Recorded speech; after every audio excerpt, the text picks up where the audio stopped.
দিদির জন্য আমার পছন্দ করা শাড়িটা শেষে কিনা একটা অফিসের বেড়ার বউ পড়বে। তার জন্য আমি কি করতে পারি? কি এমন হাতে ঘোরা কাজ?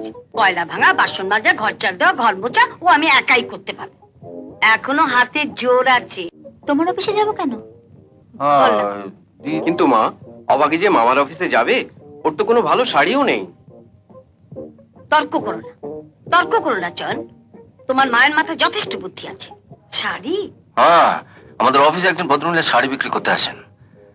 তো তোমার তো শাড়ির শখ আছে, তাই একটা শাড়ি কিনে নিলাম। গুরু দক্ষিণা শাড়ি। গুরু দক্ষিণা শাড়ি? সে তো দারুণ হবে। হ্যাঁ, কিন্তু এমনই কপাল, শাড়িটা আনবো ভুলে গেলাম। ভুলে গেলি? আজকে কিন্তু মনে করে নিয়ে আসবি।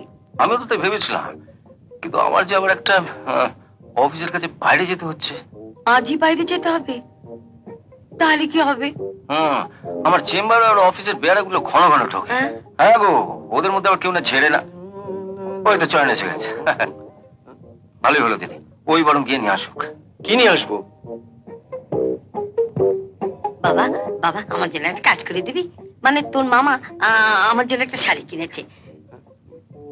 বলো বলো বলো। কি ব্যাপার বলতে উমু করছিস কেন? তো বলো না, নিয়ে আরে বলবে তো, কি নিয়ে আসতে হবে। চাচাস না। আচ্ছা বলো। আমার জন্য একটা শাড়ি কিনেছে, সেটা ভুলে অফিসে ফেলে রেখে এসেছি। তুই কলেজ থেকে ফেরার পথে টুক করে নিয়ে চলে আসবি। না চয়ন, দিদির শাড়ি আমার তুই কলেজ থেকে ফেরার পথে টুক করে নিয়ে চলে আসবি। চলে আস। পাগল! আর কদিন পরেই আমাদের কলেজের সোশ্যাল নাটকের রিহার্সাল চলছে। ফিরতে ফিরতে অনেক রাত হয়ে যাবে। রাত হবে? পারবে না বলছি, পারবে না। তো দিদির জন্য আমার পছন্দ করা শাড়িটা শেষে কিনা একটা অফিসের বেড়ার বউ পড়বে। তার জন্য আমি কি করতে পারি? দেখ না তপন কেমন করছে। ভাইটি আমার, সোনা ভাইটি আমার, তুই একটা ব্যবস্থা কর। তুই ভাবলে ঠিক এসে যাবে। একটু ভাব, একটু ভাব। ভাবছি ভাবছি। একটু তাড়াতাড়ি ভাব। অত তাড়াতাড়ি ভাবা যায় না। আচ্ছা, আস্তে আস্তে ভাব। ভাবছি অমন সুন্দর একটা শাড়ি, সেটা কিনা হ্যাঁ,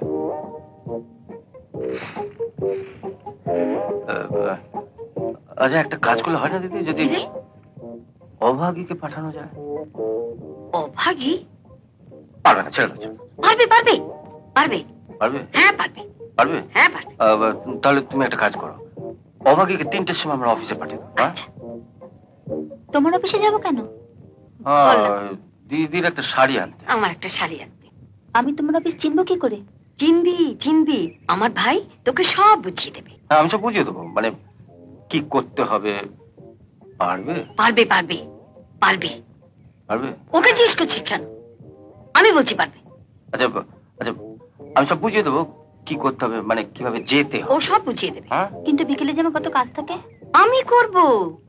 শর্ত সবসময় মুখের সামনে দাঁড়িয়ে থাকিস না। সব যাও না। সব কাজ আমি করব। কি এমন হাতে ঘোরা কাজ? কয়লা ভাঙা, বাসন মাজা, ঘর চাক দেওয়া, ঘর মোছা ও আমি একাই করতে পারবো। এখনো হাতে জোর আছে। কিন্তু মা, অবাকে যে মামার অফিসে যাবে, ওর তো কোনো ভালো শাড়িও নেই। তর্ক করো না, তর্ক করো না চয়ন। তোমার মায়ের মাথায় যথেষ্ট বুদ্ধি আছে। কেন সেদিন যে পিঙ্কি সালোয়ার কামিজটা লুকিয়ে পড়েছিল, তুই সেটাই পরে যাবি। ভালো বলিনি তপন? অমন একটা ভালো শাড়ি। হ্যাঁ, বটেই তো, বটেই তো। তুই যদি দিদির জন্য এইটুকু না করতে পারিস অভাগী, তাহলে তো। ঠিক আছে, যাবো। যাবে বলেছে, যাবে বলেছে। পারবে? পারবে, পারবে, হুম, পারবে। মনে থাকে জানো, ঠিক 3টেতে বেরো।